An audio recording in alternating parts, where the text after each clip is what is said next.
नमस्कार दोस्तों, कैसे आप सभी। उम्मीद करते हैं आप बेहतरीन जबरदस्त जिंदाबाद होंगे। तो स्वागत है हमारी एक और इस वीडियो में। आज की इस वीडियो में हम बात करने वाले हैं कि आप अपने आत्मविश्वास कैसे रख सकते हैं और अपने आत्मविश्वास के अंदर आने की कॉन्फिडेंस के साथ किसी कार्य को करते हैं तो उसमें आपको एक अच्छी सफलता मिलेगी।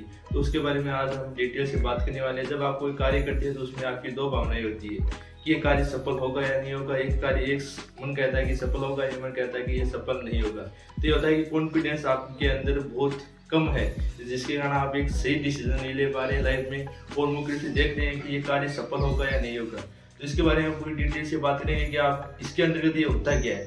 तो एक बार की बात होती है कि एक मंच के अंतर्गत एक वक्ता अपना भाषण को देते हैं, तो उस वक्ता के भाषण के मुख्य रूप से एक व्यक्ति उसके वक्ता से प्रभावित होकर उसके मंच के पास जाकर बोलता है कि मुझे आपसे 5 मिनट बात करनी है। तो उसने कहा कि मैं अभी तो बात कर सकता नहीं हूँ, लेकिन मैं आपको मंच के खत्म होने के बाद में, यानी कि प्रोग्राम के खत्म होने के बाद में आपसे 5 मिनट जरूर मिलूंगा। तो बाद में 5 मिनट बाद में लगभग शाम के समय लगभग वक्ता के पास जाकर वो व्यक्ति बैठ जाता है, पीछे की मंच की साइड बैठ जाती है। तो बात करता है कि मैं एक शहर से, यानी कि मेरी उम्र लगभग 40 वर्ष की हो चुकी है और मैं लगभग सभी कार्यों में सफल हुआ हूँ, लेकिन इस शहर में मेरी सबसे बड़ी डील मुख्य रूप से लगभग आज या कल में होने वाली है। मुख्य रूप से वो डील मेरी लाइफ की आखिरी और फर्स्ट डील होगी, क्योंकि अगर इस डील में अगर मैं सफल हो जाता हूँ तो मेरी जिंदगी सुधर जाएगी। अगर इस डील में मैं सफल नहीं होगा तो मेरी जिंदगी खराब हो जाएगी। तब वक्ता से कहता है कि ये कोई डिसीजन नहीं होता है कि आप सफल होंगे या असफल होगी। इसके अंतर्गत आपका कॉन्फिडेंस मायने रखता है कि आप कॉन्फिडेंस किस कॉन्फिडेंस के साथ आए हो, किस आत्मविश्वास के साथ आप इसमें आए। आप अगर हीन भावना के साथ आए तो आपको जरूर असफलता मिलेगी, लेकिन आप एक अच्छी कॉन्फिडेंस, अच्छे आत्मविश्वास के साथ आए तो आपको जरूर सफलता मिलेगी। तब वह कहता है कि नहीं, मेरे को तो मैं लगभग जिंदगी में असफल ही हुआ हूं। तब वक्ता कहते हैं कि इसमें आपकी कोई गलती नहीं है, ये आपकी कॉन्फिडेंस की कमी है, ये आपकी किस्मत भी एक व्यक्ति की होती है, उस किस्मत की भी कमी आपकी हो सकती है। तो वक्ता मुख्य रूप से मंच के नीचे से जाकर उसको ये मंत्र बोलते हैं कि मैं आपको ये मंत्र देता हूँ, उससे आपको जरूर फायदा होगा। जब वक्ता उसे कहते हैं कि ये एक ईसा मसीह का एक मंत्र था, उसका छोटा सा मंत्र था, वो स्क्रीन में मुख्य रूप से आपको दिखा दूंगा। अगर नहीं दिखाता हूँ तो नेक्स्ट वीडियो में आपको दिखा दिया जाएगा। तो वो मंत्र उसको देता है, वो कहता है कि शाम को जाकर इसको 3 बार पढ़ना है एंड मुझे सुबह 3 बार इसको पढ़ना है। बाद में आपको उस कार्य में जाना है, तो आपको सफलता मिलेगी या नहीं मिलेगी वो बाद में देगा। वो मंत्र क्या था नहीं था उसका पता नहीं है, लेकिन उस व्यक्ति ने उस मंत्र के माध्यम से ये सीखने को मिला। उसने 3 यानी 6 बार उस मंत्र को पढ़ा तो होता है कि एक कॉन्फिडेंस होता है, यानी कि एक खुद में आत्मविश्वास होता है, यानी कि हम कुछ पॉजिटिव होकर जाएंगे तो उसमें सफल जरूर होंगे। जब इंटरव्यू होता है तो इंटरव्यू व्यक्ति जब जाता है तो कुछ ओवर कॉन्फिडेंस के साथ जाता है तो उसका थोड़ा सा लेवल जा सकता है, लेकिन लेवल कॉन्फिडेंस के साथ तो उसका बिल्कुल होता है इंटरव्यू पास। तो मुख्य रूप से उसका कार्य सफल हो जाता है। और उसने इस समस्या उसके पास आकर, वक्ता के पास आकर उसने अपनी कहानी बताई थी, यानी कि आप पॉजिटिव होकर जाएंगे तो आपको पॉजिटिव रिजल्ट मिलेगा। इसी प्रकार एक व्यक्ति जो मुख्य रूप से जेल में होता है, यानी कि उसने कोई गलत कार्य कर दिया था, उसको जेल में डाल दिया जाता है।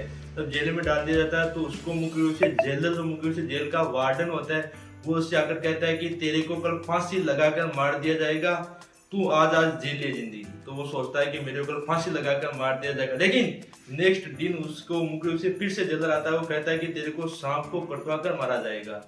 तो वो सोचता है कि ये तो बहुत गलत बात है, सांप को काटेगा, वो मेरे को दर्द करेगा, उसका जहर मेरे शरीर में इन्फेक्शन करेगा, वो बाद में मुख्य से मेरी हत्या हो जाएगी, ये तो बहुत अलग, यानी कि इससे मेरे को बहुत ज्यादा कष्ट मिलेगा, यानी कि आसानी से मेरे को मौत प्राप्त नहीं होगी, मेरे को कष्ट के माध्यम से मौत प्राप्त होगी। इसके लिए उसको डर लग रहा था, तो उसने सोचा कि ये गलत है, बिल्कुल गलत है, लेकिन वो कुछ नहीं कर पाता है क्योंकि उसको जेल में बंद किया जाता है। लेकिन नेक्स्ट दिन फिर से वो जेलर आता है और वो कहता है कि तुम्हारी यानी मौत को थोड़ा दिन स्थगित कर दिया गया है, यानी कि तेरी मौत, यानी तुम्हारी फांसी को, यानी तुम्हारे सांप को कटवा कर मारने की लगभग यानी कि 1 महीने लेट कर दिया गया है, क्योंकि अभी जेल में समय नहीं है, इसलिए 1 महीने उसको लेट कर दिया जाता है। लेकिन उसके दिमाग में तो ये टेंशन रहती है कि मेरे को तो सांप से कटवा कर मारा जाएगा, यानी सांप के जहर से वो मेरे शरीर के अंदर इन्फेक्शन करेगा, जिसके कारण मेरी हत्या होगी, तो मेरे को कितना कष्ट मिलेगा। लेकिन 1 महीने बाद वो जेल ऑर्डर आता है, वो कहता है कि तेरी मौत होगी फांसी देकर, कल सुबह तेरे को तैयार रहना है, लगभग 6 बजे तेरे को फांसी दे दी जाएगी।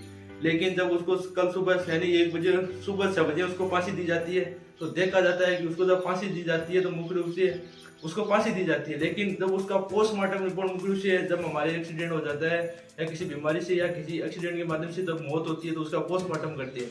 जब उस व्यक्ति का पोस्टमार्टम किया गया तो उसके पोस्टमार्टम में मुख्य रूप से फांसी से दी गई हत्या की थी, लेकिन उसमें पोस्टमार्टम में क्या आया कि ये सांप के जहर से मरा है, जबकि वह सांप के जहर से मरा ही नहीं था, क्योंकि उसके दिमाग में टेंशन एकदम मुख्य रूप से थी।